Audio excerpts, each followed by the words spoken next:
Well, good evening. It is Saturday, November 14th. Journal 393, T+602 or thereabouts. It's been an interesting concept that actually bubbled to the surface during a small business essentials workshop I'm involved in. And the discussion in my cohort, which is about 20 individuals, mostly younger than me, all in very different positions as far as their quest to own and operate a small business is concerned. Many of them are small business operators. Some of them aspire to be small business operators. And this workshop is what that's all about. And I find it really interesting to be involved in it from my perspective of having been a small business owner and operator for most of my adult life. And I thought it was one of the things that came to the surface that might be interesting. And I'll explain why as we go through it. There's a certain group of people that you encounter in life or through business, that are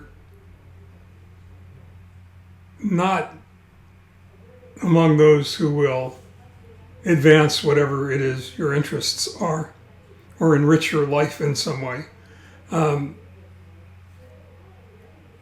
They're the validation, the proof of the 80-20 rule, because they're the 20% of the clients that you have if you're in business who provide all of the agita, all of the aggravation, all of the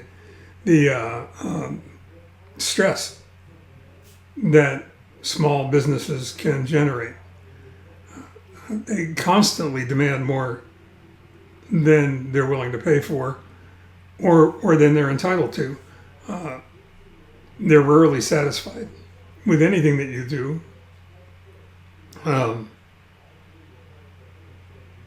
Because they have no clear idea of what it is they want or need or expect from you. Aside from that, they don't understand what it takes to accomplish whatever it is they need, whatever service you can provide. And as a consequence, they have mistaken beliefs about whatever that is, whatever task you've been asked to perform for them. I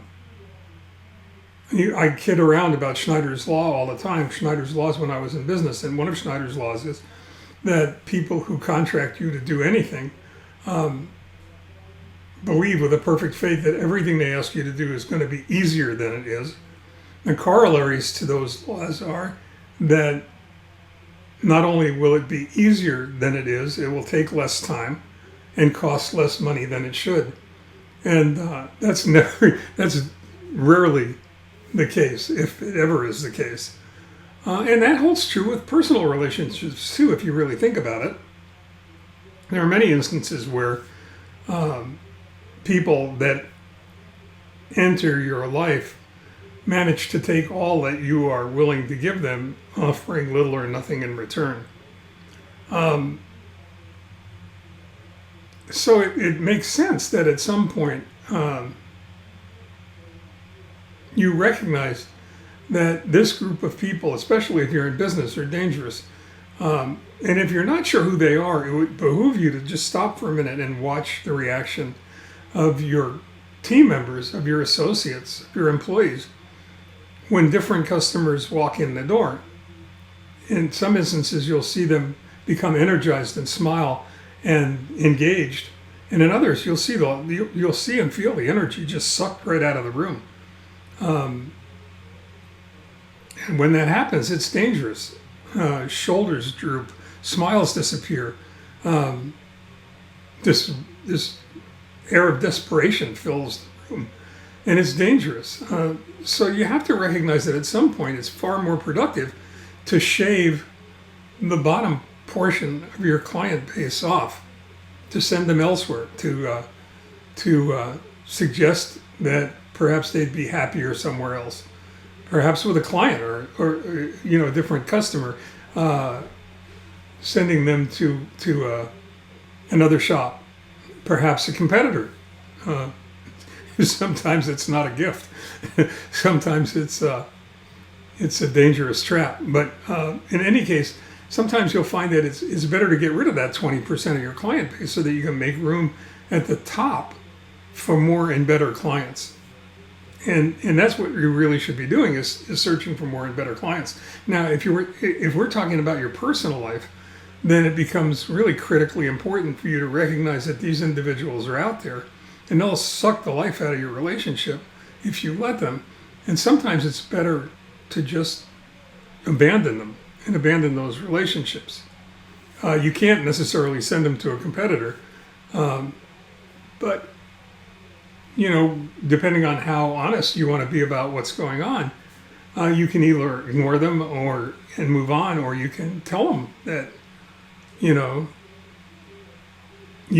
need people in your life that'll contribute and enhance and enrich your life, not necessarily people who are going to continually suck the life out of that relationship and demand more and more all the time.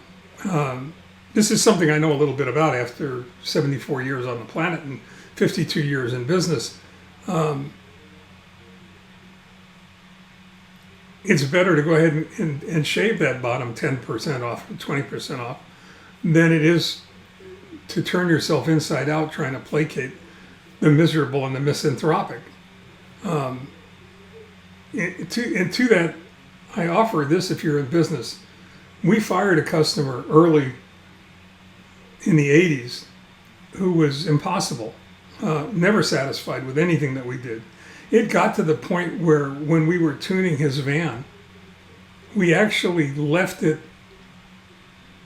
needing additional adjustments so that he would bring it back to us, knowing that he would bring it back to us, and then we could set it where it needed to be, so that we would be able to therefore make him happy, although he was never happy. We fired him, and this is the God's honest truth. He became our biggest advocate. He sent more customers to us over the years than any other single client that we've ever had, knowing that he would never be able to come back. So we want you to fill your life with people who make you smile, with people who enrich your life in so many different ways.